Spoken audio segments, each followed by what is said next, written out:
Out of all the cultural phenomena to come out of Japan, my favorite has got to be the giant robots. And amongst some of my favorite designs are the nightmare frames from Code Geass. And what better place to start than the Lancelot? The painting and mold for this figure is absolutely spot on. It's a very clean paint job, which allows the distinctive features of the Lancelot to really pop out. It's got a little bit of a if you know what I'm saying. All of the accessories do an amazing job at making this feel like it was pulled straight from the show as well. And boy, does he come with a lot of them. Let's start with his hands.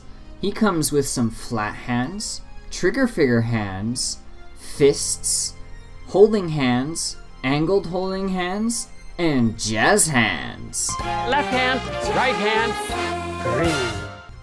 The hands are on a double ball joint, so sometimes come on. Oh, there we go. It can be a little tricky to get it on there. Annoying as that is, it does mean you have a lot of options when you pose him, especially if you mix and match the angled and normal grabbing hands. This also makes the double-handed rifle pose a lot easier to pull off. Moving on to the swords, you get deactivated and activated variants. And you also get sheaths that you can stick the swords in and then attach to the side of the cockpit, like so. And when it comes to his gauntlets, you are spoiled for options. The modular 3-piece design of these gauntlets allow for a bunch of different configurations. You just simply swap out one of the pieces, and bam! There's a new gauntlet configuration. So on top of this extended piece, there's also a shield layer that you can put on, and you can even mix and match it with the extended Harken piece. I think that looks pretty good. But come on, it wouldn't be a nightmare frame unless you could do this!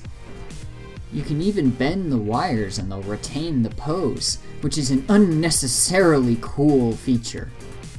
Also, if you were wondering if you could do this,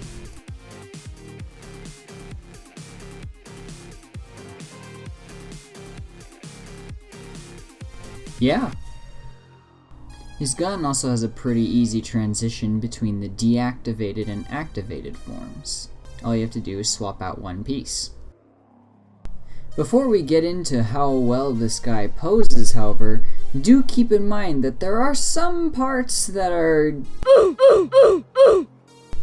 sharp to handle. Starting with the head, you can turn it side to side fairly easily. Look up a little bit and down an impressive amount. You can even extend his neck forward to be able to look down even further.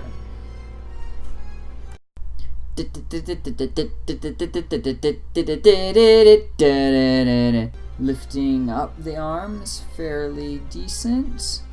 The shoulder can rotate a full 360, although it's a bit tight. Bicep rotation. Of course, an elbow bend. Refraining from a stolen meme is hard here. Shoulders move forward. And bringing it around town.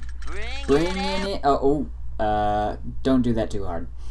You spin me right round, baby, right round. Kung Fu grade kick. All the way back.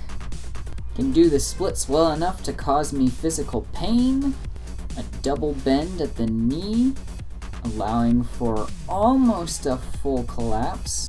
Ankle bends downward pretty well. Flappy ankle guard. And the ankle can also move up an okay amount, as well as pivot halfway decent. Like a record, baby, right round, round, round. Whee! The poseability on this guy is absolutely fantastic. You don't even need a stand in order to be able to get this guy into some really cool, dynamic poses. If I were to nitpick this guy though, it would be that standing him up while the wheels are up is a little tricky. That second knee bend makes it a little unstable because it's not as tight as the primary knee joint. And I mean, I guess these hip grapples are just a tad limited in their angling, but who cares anyway. As for the price point, he's about the same as your typical Figma. Another thing that's like the Figma is the scale. Spoilers, he is small boy.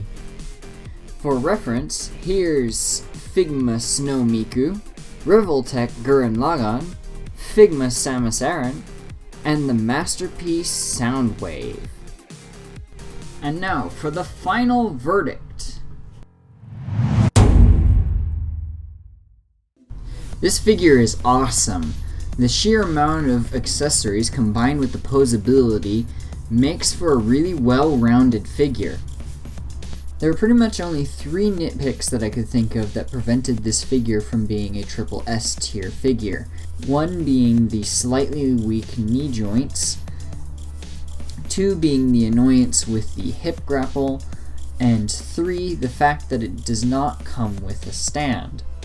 While yes, you could just buy a Bandai Tamashii Nations Act 5 stand separately, I do find it kind of disappointing that this figure doesn't come with even a basic stand, seeing as it is a standard feature on a lot of other figures, such as the Figma line. That having been said, I would still highly recommend this figure to anyone who is a fan of Code Geass, or even just mecha in general. It's a very distinctive design that makes a unique addition to one's collection. If you enjoyed this video, go ahead and leave a like. Subscribe for more videos, and I will see you all next time.